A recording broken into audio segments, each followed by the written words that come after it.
Hi guys, it's been a while, but today I'm coming on to talk about marriages and why marriages are failing continuously in our society today. Why are the married people living as if they are single? And why is it that the single people who are in a relationship that's heading for marriage are also struggling? We are in times when we need to take a step back and begin to gain a conscious awakening into why things are happening around us. Most of us grew up in homes where we mirrored our parents and look at the marriage as an example for ourselves, forgetting that the marriage is unique to the two individuals in it. You cannot repeat the relationship your parents had because it's unique to them. If you're repeating, it means that you're carrying on generational patterns that's being repeated and is not creating a unique marriage for you or a unique relationship for you. If you're a fan of the movies and you've watched all the celebs and you've thought this is how happily ever after she'll be, throw that out the window and begin to sit and face reality in your own life and in your partner's relationship with you, because every marriage and every relationship is unique, and the uniqueness is only found when you both commit to doing the work that will make your relationship unique, doing the work that brings out the glow of your uniqueness, not one person overgiving and the other person overtake it. You have to realize that it takes two to build the foundation of a relationship, and it begins by both of you doing the commitment work to whatever it is: generational trauma healing, individual trauma healing, gaining a conscious awareness of who you truly are, and really diving in and looking at yourself and say, if I know me, then my partner will be a reflection of me. And if I don't know me yet and I'm struggling because I'm trying to project what I'm expecting on my partner, who may not even know what these expectations are, then the relationship is going to fail and go down the drain. Number two, take the idea of marriage being an institution and throw it out the window. Yeah, I said it. Marriage is not an institution. It's not a pass or fail competition environment. It's a collaboration. It's a partnership. It's building the solid foundation for your home. And if you don't have that foundation right, guess what? The marriage will never work right. Same thing goes for people that are in relationships, whether you're single or engaged. You have to really, sit down and evaluate. Where am I with myself? What am I projecting on my partner? What are the unrealistic expectations that we're setting? How is it that we're communicating our needs? How are we able to relate to each other where we're not talking over each other or talking down on each other? How are we able to resolve our problems without including third parties who are not going to make your relationship unique, but they would only throw more fire into the fire grill and burn the whole thing down? Your marriage is like you trying to create steak, but when you invite third parties who don't know how to make your steak the way you like it, guess what? It's going to be burnt offering, and you can't even eat that. So think about it this way. If you let your ego slide, you heard me right. Let the ego slide, because that destroys the relationship. Build on the trust first for yourself. Do the inner work if you have to do the inner work in your life. The healing work if you have to heal yourself. Look at where you are and say, where am I with myself? Is my partner a reflection of me? Is my partner doing things that are annoying me? Because if that's the case, then I'm attracting someone that's a reflection of that to myself.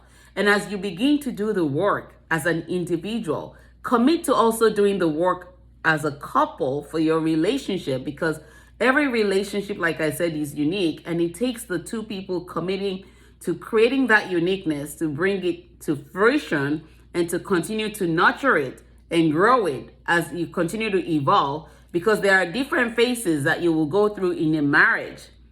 There is a phase where your first 5 years is like conflict sometimes, or happiness sometimes, or you're still trying to explore and you're still trying to adjust to being in the same space, and it's learning to tolerate one another. What do you need to tolerate? What don't you need to tolerate? How are you communicating that?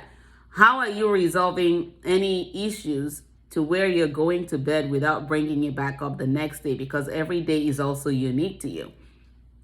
And as you begin to look at those things, ask yourself, are you being true to your partner with your expectations and your needs? Are they mind readers? Nobody's a mind reader. So if they're not a mind reader, throw that out the window as well. And begin to communicate effectively in a way where you now begin to learn about each other. It's about learning. That's what marriage really is. It's not an institution because there's no pass or fail. It's about growth. It's about support. It's about collaboration. It's about commitment. It's about communication. It's about trust. And trust comes with love. And if you don't love yourself yet, you can't love anybody else. So all you will be doing is projecting on your partner and inflicting them with the pain that you have that they don't know nothing about. And you have to look at it as, if I begin to do this work, then I can become better. I can communicate better. We can commit to be better. And it takes both of you committing and dedicating time to do this to get you there. If the ego is bigger, you will never get there, because the ego is a false persona of who you are. And if you're still looking at, well, my parents had their marriage like this, throw that out the window. It's not going to help you build with your partner.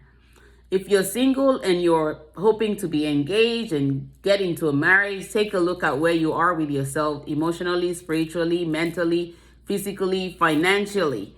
And do the work in your space to get to where you need to do without creating fantasies and illusions, because those would only clog your vision and not really help you see the truth. Attract who you are to yourself as you emerge into the new you, evolving into learning about you and finding you. The more you discover yourself, the more you will attract better to yourself as a single person.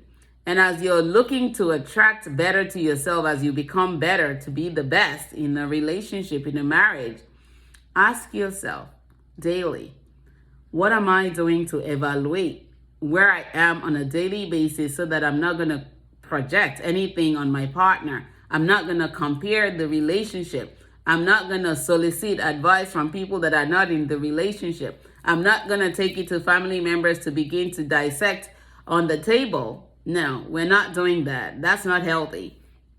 You're going to sit with your partner and have conversations. So today I want to challenge you to understand that marriages can be successful. You don't have to quit, except it's abusive. I will always say that. Abuse is not love.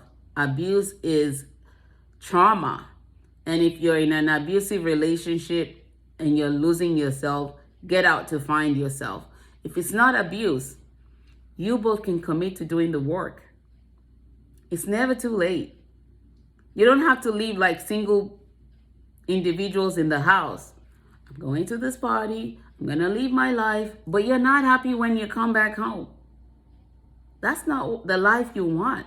You want to be in an environment where you're peaceful, where you're thriving, where you're being supported and you're also supporting your partner.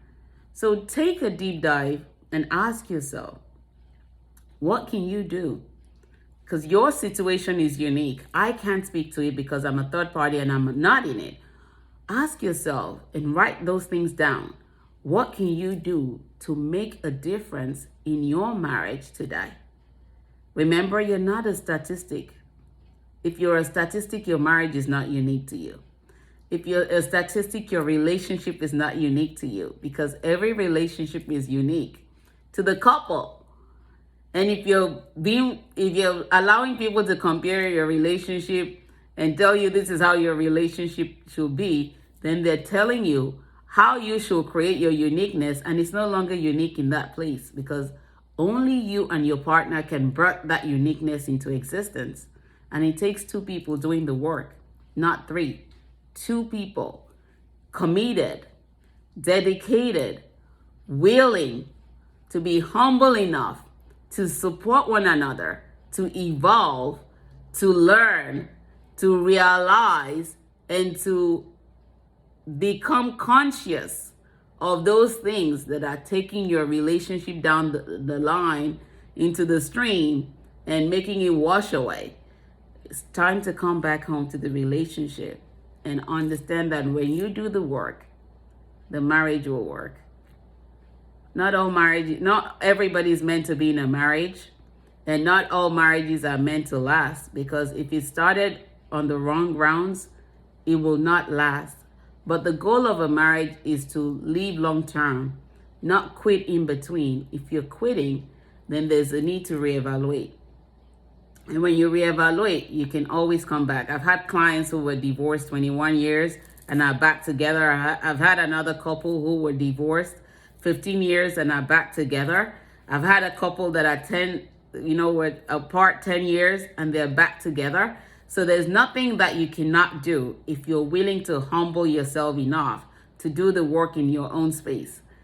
Every single day I work with people in a relationship, I work with couples, and my mission is to always help you understand how to build better together, how to create that solid foundation, so that when you create that solid foundation, you're able to create what is unique to you.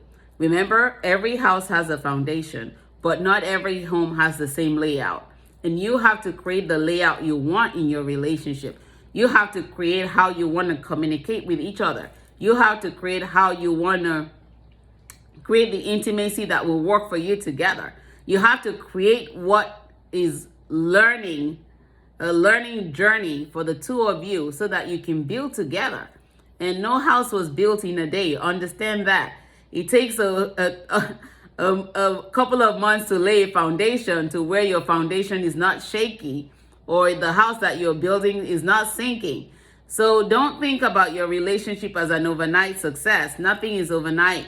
Everything takes time, but it takes two people committing to do the work within the time that you allocate and getting the results that you want to achieve in your unique relationship. Always remember this: never stop loving while living. When you stop loving, you stop living.